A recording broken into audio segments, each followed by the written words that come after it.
hat Herr de la Reussy.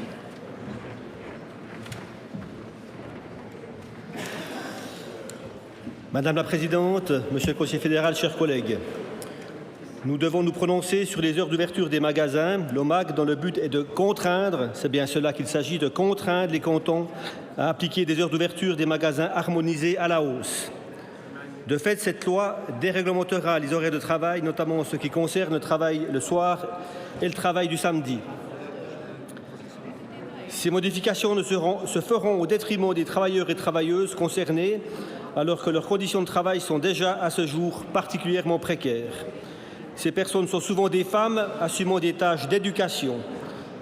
Elles se prononcent régulièrement contre une extension des horaires du fait que cela induit une dégradation des conditions de travail, comme en atteste une étude du SECO en 2005.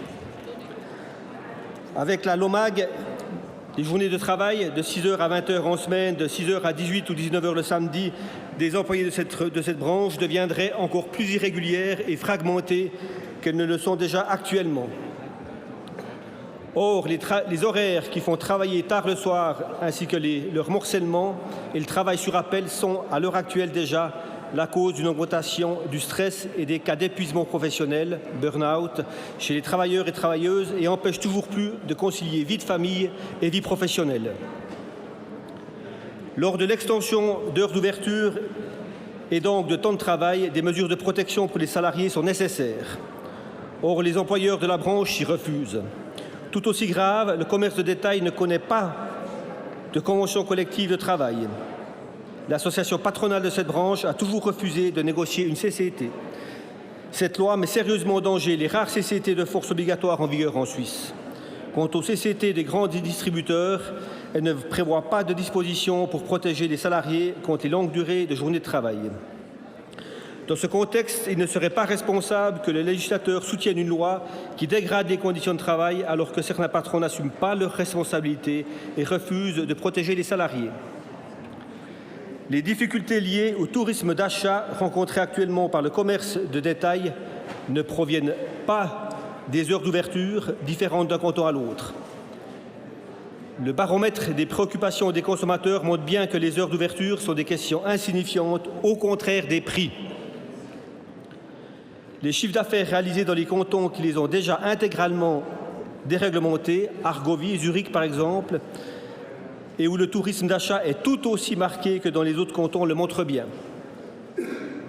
La raison d'être de cette loi invoquée ici, lutte contre le franc fort, ne résiste ainsi même pas à un examen superficiel. De plus, le projet de l'OMAG témoigne d'un manque total de respect pour le fédéralisme et est bien loin d'être une harmonisation. Loin de simplifier les heures d'ouverture, cette nouvelle législation vient sérieusement compliquer la situation. Dans une même rue, une législation fédérale s'appliquera aux magasins de commerce de détail et une législation cantonale avec d'autres horaires s'appliquera au commerce de services. Les problèmes d'application et le nombre de procédures juridiques sur tous les commerces mixtes s'annoncent massifs. Cette loi n'est pas un compromis entre les cantons libéraux et ceux protecteurs de leur population. La loi a pour but d'imposer une libéralisation à des cantons qui l'ont refusée. En effet, les citoyens et citoyennes de plusieurs cantons ont clairement rejeté en votation populaire des prolongations au-delà de 16 h le samedi des heures d'ouverture des magasins. À Lucerne, pour prendre un dernier exemple, la prolongation d'1 heure des heures d'ouverture le samedi était refusée par 54% des votants. Comment ignorer cette expression claire de la volonté de la population? C'est pour toutes ces raisons que la conférence des directeurs cantonaux de l'économie publique demande clairement le rejet de la LOMAG.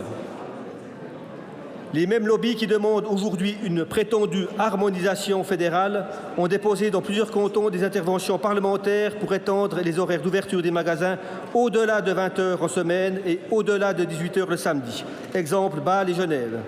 Ou encore le dimanche, exemple, Valais et Berne. La volonté de garantir un marché intérieur plus homogène est donc déjà caduque.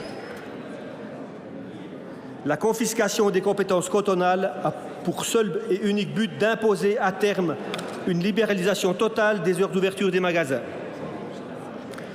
Prolonger la durée de travail, comme le veulent la motion et la LOMAG, nuirait tant à la santé qu'à la vie sociale et familiale des personnes concernées.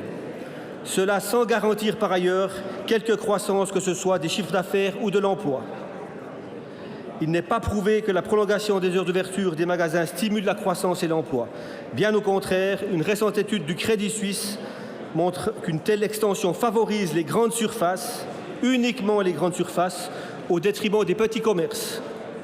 Une extension des horaires d'ouverture de l'ensemble des magasins menacera en parallèle l'emploi de l'hôtellerie-restauration, des boulangeries et des magasins familiaux, par exemple. En cas d'acceptation, le référendum sera lancé et nous l'espérons vivement, nous le gagnerons. En conclusion, le groupe des Verts vous recommande vivement de ne pas entrer en matière.